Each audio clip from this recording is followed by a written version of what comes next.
Ito yung aking choco moonstone. So, ayan na lang yung natira. Kaya, i-propagate natin siya. Ayan o. Diba, may bleaching. Ganda. So, ito na lang yung natira sa aking choco moonstone. Actually, kinat ko na ito. Ayan, kinat ko na to. Makikita nyo, ayan. Ayan o, babies na sila. Ayan, mga offset na to. And yung mga kinat ko, ayan o, meron. Nagbigay ng offset. Ayan. Ayan o. Then, yung kinat ko na to is, yung pinropagate ko nung una. Nalusaw. Tapos, kinain ulit ng snail. So, mag-propagate ulit na tayo. Tsaka, hindi na din healthy. Yung choco moonstone na to, napakapayat niya na.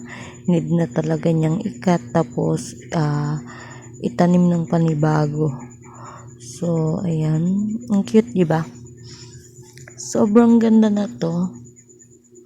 Ayan, ikat ko siya. Medyo hinabaan ko yung pagkat. Ayan. Ikat ko siya lahat.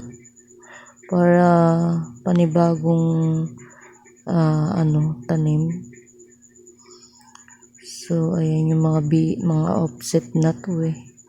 Puti na lang tumubo. Ayan, nagbigay siya ng new growth. Kasi kung hindi, wala na.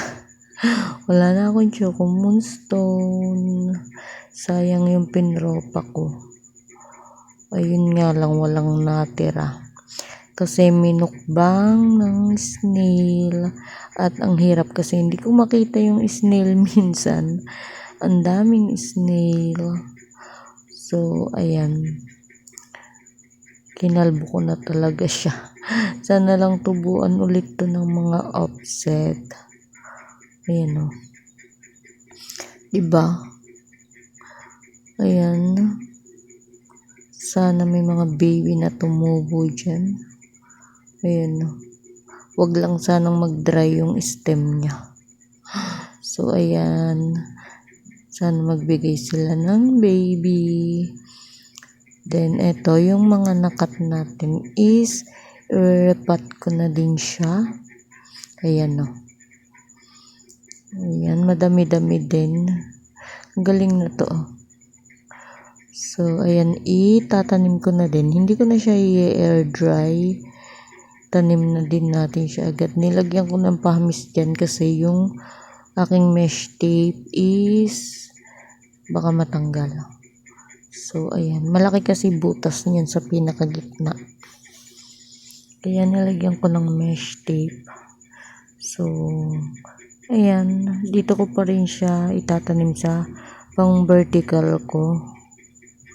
Ayan. Hiyang kasi to doon. Tsaka wala na rin akong pots na circle. Maganda sana siya doon. So, ayan. Meron pa siyang bato. Ito is yung soil ko na. And dagdagan ko na lang ng pamis. Ayan. Dagdagan ko na lang siya. Okay pa naman yung soil na to. So, ayan. Lang natin. Gamitin ulit natin kasi sayang.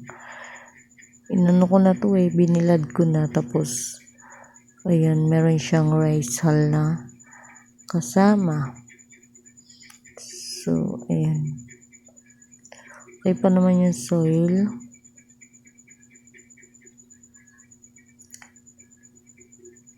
And, ayan. So, sana lang lumago ulit itong choco moonstone. And, ayan. Meron akong osmocot na fertilizer. Yan yung aking mga ginagamit na fertilizer. Yan. So, ayan. Itanim na natin.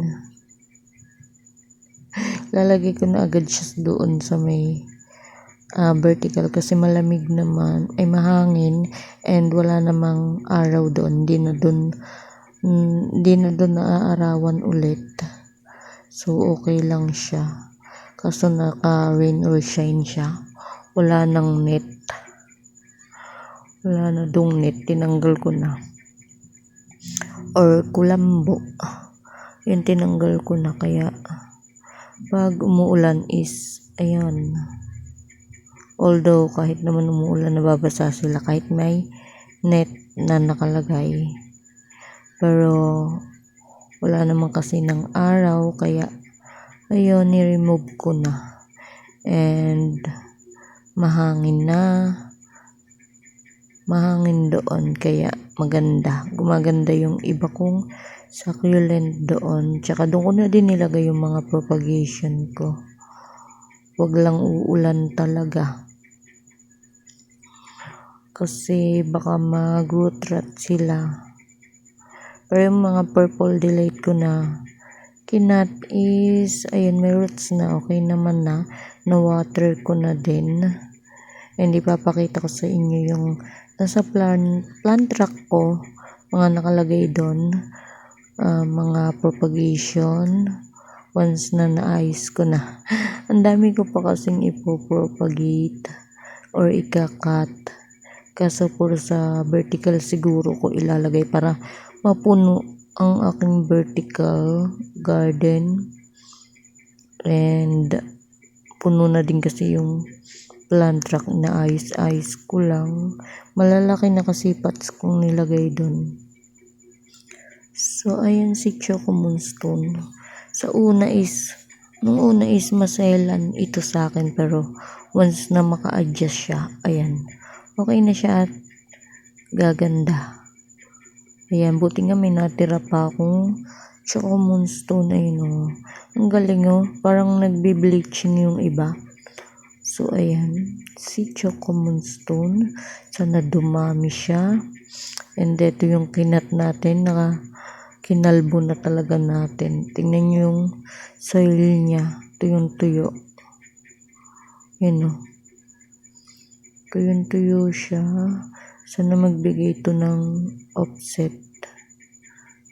And ayan, ito na yung nakat natin na Choco Moonstone. And ayun lang, at update ko kayo sa iba pa at dito.